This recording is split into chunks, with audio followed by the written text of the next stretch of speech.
And you're looking at Shannon, his brand has never really been anything that said he might not be into some of the things that we're learning. You can smell that this is for a record. You can smell that this, if you want to go there, is for the setup. This is for the shakedown. Or you can say, oh no, she's just being explicit and she's just being open, and that's their relationship. But this is where I'm like, oh man.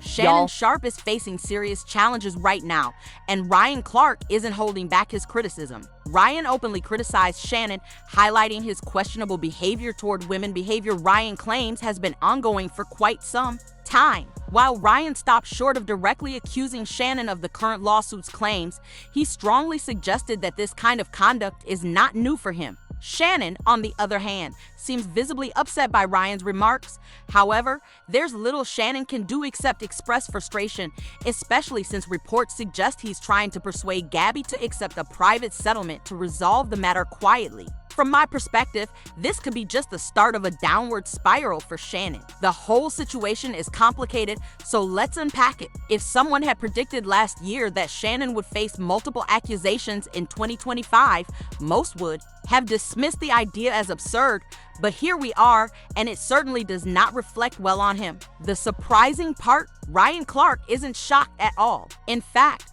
Ryan says this fits perfectly with Shannon's known behavior. According to Ryan, Shannon has always acted oddly around women.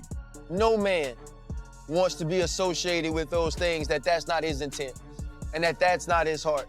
And so my biggest thing for him is, if these aren't actions that are of him, I hope that he's cleared of them.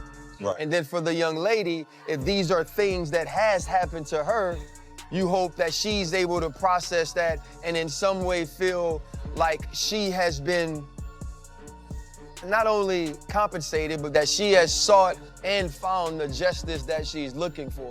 But it's like you said, period. It's just a bad look. Whether it's the text messages, whether it's the voice messages, whatever it is, it's a bad look. Ryan pointed to the leaked text and audio clips connected to Shannon's current legal case. Many of you have likely seen those messages, and to be honest, they're quite disturbing. Some examples include statements like, "Put a dog collar on me and choke me while you're doing it, and I know you missed this big juicy behind $25,000 for each cheat." Others go further, "Only if you give me that baby gravy, then I'll do anything to myself. I want to put my tongue in your hole and marry you, that's my daddy, and put a big black baby in me, you better want it, cause once you do, you're stuck for life." Maybe if these messages were from teenagers joking around, they wouldn't be so shocking. But coming from an older man to a 19-year-old, that's very uncomfortable. The $25,000 per cheek comment, and talk about having a baby in this way, it's troubling. What made it worse was that these texts were leaked by Shannon's own lawyer, who intended to show that Gabby requested such messages, but it backfired badly. Instead of helping Shannon, it made him look like an older man trying to act provocatively and caught up with OnlyFans and adult content culture. Not a good impression. Then there are the audio recordings. 2 phone calls have surfaced recently, and they are even more unsettling than the texts. In these recordings, Shannon sounds aggressive and even threatening toward the young woman, who clearly appears scared throughout the conversations. Well, I'm not really interested in getting choked, so I guess we're going. Yeah, I might choke you in public.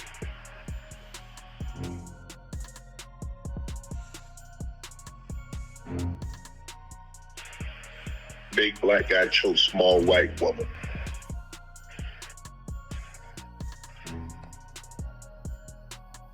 It's not a good look, Shannon. Not a good look that you did what you did to me.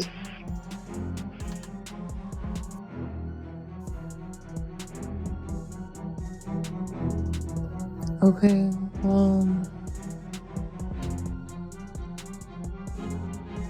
But Ryan didn't limit his comments to the recent accusations. He also referenced Shannon's past interactions with women, especially pointing out how Shannon talks about women during his media appearances. A lot of times people just are who they are. And you're looking at Shannon, his brand has never really been anything that said he might not be into some of the things that we're learning, right? You could go back to the IG Live, or you could listen to some of the things that he promotes as sponsors of his show, or just certain ways he talks about women during nightcap or whatever it is, right? Like, okay, never hid that. And that's not illegal. If you regularly watch Shannon's content, you might notice there's something unusual about how he talks about women, especially black women. The kind of remarks he makes may get some laughs among the locker room of former NFL players, but in the public eye, they often come across as inappropriate and even sexist. This partly explains why many find it believable that his relationships might lack respect. A recent example? An old tweet from Shannon resurfaced where he seemed to insult black women. The tweet said, "Why are you on my page? Don't you have another horse to rob of his hair? Stop trying to kill my vibe." This was a response to someone accusing him of bias favoring Caitlin Clark while ignoring disrespect toward black women in the WNBA. Looking back, this tweet should have raised concerns about Shannon's attitudes. But it's not just questionable social media posts. There are more troubling incidents from his past. Reportedly, this isn't the first time Shannon has faced accusations of misconduct toward women. Further investigation revealed reports of an incident during his time on FS1E's Undisputed. According to a source familiar with the matter, Shannon was accused of choking a female production assistant on set. One insider said the issue was settled quietly, with Shannon and Fox agreeing on a private settlement worth several $100,000. And no official case was filed. Another source added that Shannon's legal team and Fox's attorneys worked together to keep the situation confidential, fearing negative public reaction. But as the current lawsuit gained attention, details of this older complaint began to resurface, forcing his team to respond. They denied any choking incident on the FS1 set. Their statement claimed there was only a minor physical interaction involving Shannon and some colleagues, described as playful. Fox Sports chose to resolve the matter privately. However, the issues don't end there. Shannon's ex, Michelle, also filed a lawsuit against him previously, and notably, her allegations are quite similar to Gabby's. Michelle filed her case in 2023, saying she had been in a long-term relationship with Shannon around 10 years before. Things deteriorated. In September 2010, Michelle reportedly discovered that Shannon was being unfaithful. When she confronted him, she says he responded violently. According to her account, he forced her into oral sex, then onto the bed, where he allegedly assaulted her while saying he would make sure no other man would want her. The details are troublingly similar to those described by Gabby in her current lawsuit. Michelle stated that the first time Shannon assaulted her was in October of last year when she tried to end their relationship. This was shortly after Shannon went live on Instagram while being intimate with another woman.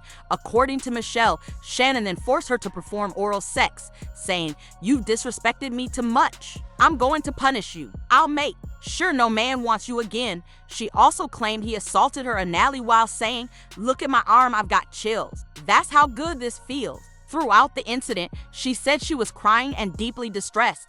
Michelle explained that after this, Shannon began to intimidate and stalk her. He allegedly threatened to ruin her life if she spoke out about what happened. He also called her frequently to remind her he was watching her. Eventually, she became so afraid for her safety that she filed for a restraining order and later sued him for defamation. After their breakup, Shannon reportedly mocked Michelle publicly on his platform. He made jokes at her expense and did nothing to stop his followers from insulting and harassing her online. When this older lawsuit resurfaced, Shannon's legal team responded by discrediting Michelle, saying she was trying to take advantage of the recent backlash against him. They described her case as outdated, exaggerated, and misleading. According to their statement, the allegations had no basis and Shannon had done nothing wrong. They also stated he plans to defend himself against what they call baseless claims. However, Michelle has not withdrawn her accusations. She now claims Shannon is repeating the same harmful behavior with Gabby. She said there was no reason for Shannon to mention Gabby's OnlyFans account or reveal her username, but he did so intentionally. According to Michelle, this was an attempt to distract from the lawsuit and shift focus to Gabby's lifestyle. Instead, in Michelle's words, "I want people to see what Shannon did to this woman. He exposed her, shared her name, and linked her OnlyFans profile." She said this act was dangerous and could lead to harm for Gabby, just as it did for her. Michelle added that she continues to suffer from the aftermath, and the details of her experience are clearly included in her complaint. Meanwhile, Shannon continues to present the situation as a money grab, insisting he has done nothing illegal or wrong in his dealings with Gabby. This is a shakedown. I'm going to be open, transparent, and defend myself because this isn't right. This is all being orchestrated by Tony Busby, who has targeted Jay-Z. Tony Busby targets black men, and I believe he's going to release a 30-second clip of a tape that tries to make me look guilty and play into every stereotype you could possibly imagine. That video should actually be 10 minutes or so. Hey Tony, instead of releasing your edit, put the whole video out. I don't have it, or I would myself. You know what happened, and you're trying to manipulate the media. The encounter in question took place during the day at her invitation, and now that appears to be a deliberate setup, coordinated by Gabby, also known as Carly on OnlyFans. Gabby and Tony Busby want $50 million. Shannon's attorney released a statement about the lawsuit, saying, "This lawsuit, filed by Gabriella Zuniga and led by her attorney Tony Busby, is clearly an attempt to extort Mr. Sharpe for millions of dollars. It contains false claims, exaggerations, and misrepresentations, and it will not succeed." Mr. Sharpe firmly denies all accusations of coercion or misconduct, especially the unfounded claim of sexual assault, and he refuses to give in to what he sees as a clear act of blackmail. He stands by the truth and is prepared to defend himself against these false allegations in court. He looks forward to clearing his name through the legal process based on facts and law. However, it later came out that Shannon had been trying to reach a settlement with Gabby for months before the lawsuit was even filed. During mediation, Shannon and his team offered her a $10 million settlement, which only adds to the suspicion around his actions. After all, why offer such a large amount if you believe you are innocent? This definitely raises questions. Mace criticized Shannon for this decision, saying that offering Gabby $10 million was a major mistake. He argued that it shows how far Shannon is willing to go to keep the matter private, which in turn gives Gabby significant leverage. For him to offer $10 million says that there might be some truth to this, because I'm not offering nobody no $10 million if I know I didn't do anything. And I think the only reason that $10 million didn't work, Killer, I want to know how you feel about this. I think the $10 million didn't work because the pimp need his cut. You know, just allegedly. I'm not saying there is a pimp, right? Let me give you. It's just an idea. This is just an idea, right? So if there's a pimp, right? When Shannon realized Gabby was not going to settle, he reportedly shifted into damage control and tried to present himself as the victim of a setup. From appearances, this approach seems to be working, as it has become the main focus of the discussion. Marcellus Wiley also shared his opinion, suggesting that Shannon might actually be the target of a setup. He noted that the lawsuit was filed just 2 days after it was announced that Shannon was expecting a large payout. So we all know about the report of a $100 million deal for Shannon Sharpe and his king empire of Shay Media. Made a ton of sense. But now as I look back on it, that $100 million deal was reported. And did she know that that deal was happening, or she didn't know? Because on Friday, it was reported, and on Sunday, she filed. Now, I could get a work week, Monday through Friday, but then you gonna file on a Sunday? What happened between Friday and Sunday? For those who might not know, Shannon Sharpe was close to signing a new $100 million contract after his previous agreement with Colin Cowherd and the Volume Podcast Network ended. Shannon has consistently pulled strong numbers across all his podcasts and shows, making him highly sought after by major companies. This shouldn't come as a surprise. His interview with Shannon Sharpe alone has nearly 90 million views. Until recently, details about Shannon's behind-the-scenes deals weren't widely known, but now news of this large potential payout is everywhere. Marcellus Wiley suggested that Shannon or someone from his team may have leaked this information, intentionally to change the story. The idea is that by sharing news about the $100 million deal, attention shifts away from Gabby's lawsuit and toward the idea that she is trying to claim part of that money. This extortion angle that Shannon and his lawyers have chosen could either be A, cover, let's inflate his worth before this hits, because we know it's going to hit, negotiations are broken down in settlement. Or B, which is worse, probably, someone with knowledge of these negotiations and the settlement offers leaked it to the public to blow up Shannon Sharpe's potential deal. Someone knew that he was in line for $100 million and leaked it to blow up the negotiations and the settlement, the mediation, and to deflate his value. So now you're not gonna get $100 million because all this gonna hit the fan. Maybe one of the suitors did that or someone close to Shannon Sharpe. So I just wanted to set that up. That's just setting up the... Despite these efforts, rumors show that Shannon is struggling with the ongoing accusations. ESPN has reportedly made him take a break, and insiders say he might never return to his role there even after things settle. There are also talks that Disney might not continue supporting Shannon long term. They are concerned about the possible harm to their reputation, especially as he becomes a public relations risk. Adding to the situation, rumors say Shannon has reached out to Gabby and her team to discuss a new out-of-court settlement. After all the negative claims and publicity, he likely knows that taking this case to trial could be very damaging. But what do you think? Is Shannon too far gone, or can he still repair his image? Share your thoughts in the comments below. And as always, stay tuned for more updates.